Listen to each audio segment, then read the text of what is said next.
Hey guys, what's up? Mr. Give here, coming at you with the first ever Clan Wars video that I'm actually going to post to this channel. So, today we're going to be doing AmadorDons versus DarkWarriors. So, this was probably the third or fourth Clan Wars that I've actually been in. Still pretty kind of new to it.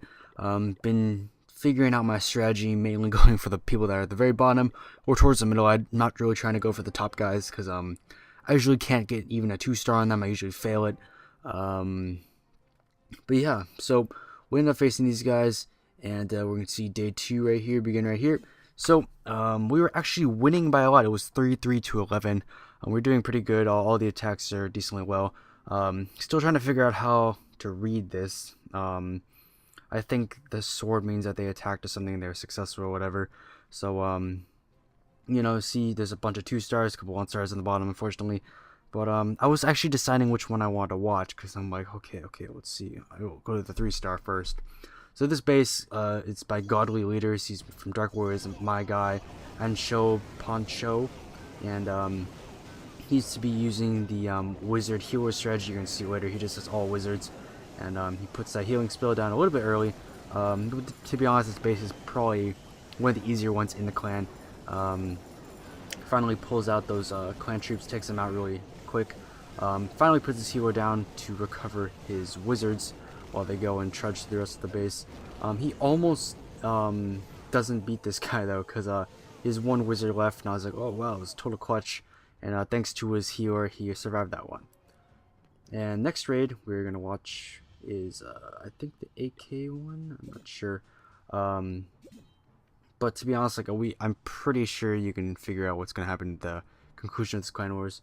But next one is Drew Zimmerman, and that is a DarkWarriors player versus our guy Michael White, and see how he does. So first he uses I believe archers to check if there's giant bombs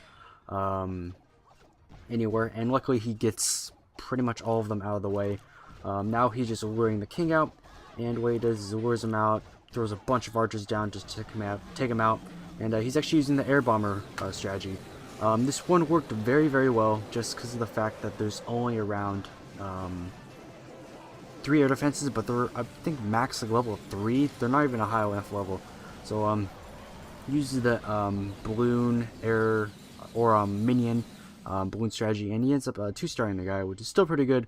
But to be honest, I mean, he really should have used something else. Shouldn't have used those rage spells. Actually, it would have been better if he used healing spells. That way his balloons wouldn't have gone down as fast. Alright, so finally we have Justin, which is a DarkWarriors player, versus our guy, Danger Zone 641. And Danger Zone 641 decided it'd be a great idea to just do all dragons, and it's actually really successful. Only thing, if I was him, if I was going to do it differently, I would have attacked on the right side, maybe, or on the bottom left side, because those are the only places where his air defenses are, and they really don't do much, actually. They don't, I think they do max at that level that the guy has them at right now. They do max about a regular archer tower at level like 8, so I mean they're not really going to do too much to you. So in reality he was actually fine. He just swept this base pretty quick. He has like 6 or 7 dragons left. It was actually a lot, and he was actually really successful in that raid. Finally we're gonna watch I think one more. Decided that I wanted to show some defenses actually, and we're going to see one by Puzzleman45. So our defender is Brandon, and the attacker is Puzzleman45. And luckily Brandon had a dragon. This is a quick tip for you guys. I'll probably make a video about this later. But an easy way to take out a dragon is use 1 giant and 4 wizards. It's probably the easiest and most effective and quickest way to take a dragon out, especially since Clan Wars. A lot of people put dragons in, and you can't really take them out with a lightning spell. Even if you place it like perfectly on them, it won't actually kill them.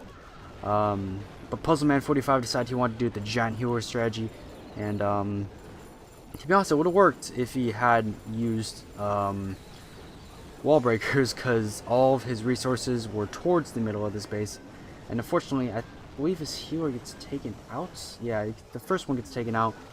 Luckily, he has a second one, but in reality, I think this guy just ran out of time.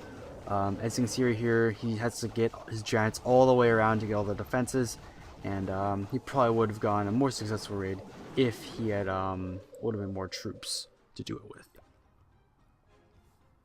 So finally, we're on to day 2, and this is my first attack. So as you see, there was one guy that once started this base, but I looked at it and I'm like, I can try it again or see what I can do. And I bring 3 lightning spells. I think I put the last one down again. Yeah, so I take out that air defense really quickly because I'm going to be using the balloon strategy with a healer. I don't really know why I brought a healer, and I figured out late that healers don't actually do crap to what we call air balloons.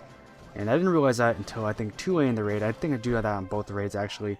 And I drop my 5 giants in and then just start plowing my air bombers, because it actually doesn't matter what they do now, because I'm pretty sure I'm going to win. Took out the only guy's air defense, the only thing that was effective against these things. So now it's just a matter of time before I sweep this base. So yeah, they're pretty much just going to wait as my air bombers slowly crush the defenses. I've actually been trying a new strategy now. Been using mostly giants and like wizards, or even just all wizards in general. Even though it does take a long time, find out it really works well, especially if the air defenses are towards the outside of the base. Makes it a lot easier to get. And if I was going to do this raid again, I would probably not use the giants. I instead would use goblins, maybe like 40 goblins. That way I can speed this raid up actually. Because you see nothing's left, just small towers, and goblins actually do a lot of damage, and they relatively move really quick. And if you don't have any defenses left from the other team, then you can pretty much just destroy the rest of their base. And you see I'm just trying to get that last builder head over there. I think there's 2 actually. There's one over there and there's one on the top corner. But yeah, overall this was a really successful raid. There's one right there, and then there's another one at the top, but luckily the air barns take care of it. And yes, it was successful. Did not actually earn a lot of loot though, unfortunately.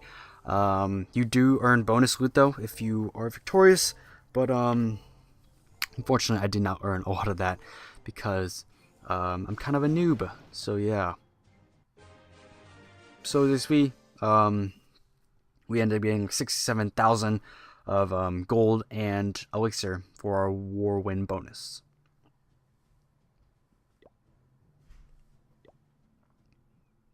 Alright, day number 2, attack number 2. These attacks, they were actually separated by a couple hours because I had to wait for the troops to arm themselves.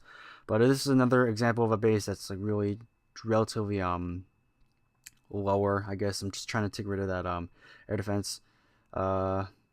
Should probably have lured the things out with archers. But what I did here was I played my giants down. They can splash up some of the damage. And I put my king down, activate his Fist of Vengeance, or whatever the hell it's called. And the only reason I did that is I'm trying to cut and get into that air defense area, because I can see that it's not being taken out yet.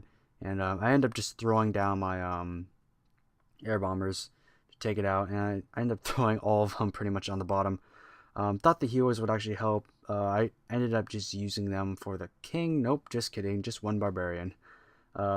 Using 2 healers for 1 barbarian, it's very, very effective and a kind of a waste of elixir. Didn't realize that the healers do not do bombers, like I said previously. So I pretty much wasted, I think, 16,000 elixir. End up actually destroying this base. Actually, it was relatively easy, just because you only had 1 air defense, and as soon as you take that out, you pretty much win. So unfortunately, I did not show the results, the final results actually of the this clan wars. But in the end, we actually won by actually a lot. I ended up getting around 250,000 bonus war loot, and overall, it's a very successful clan effort for the war. Currently, we are not in a clan war right now. But to be honest, this is one of the best things I think Clash of Clans has done. Makes the game a lot more fun, and involves like a whole clan actually. A lot more than it did before, because now it's like you have to donate, you have strategy involved, and it involves the clan a lot more, which I do enjoy. So thanks guys for watching, hope you guys enjoyed. If you guys want to see more Clan Wars videos, please up that view count for me. So peace out guys.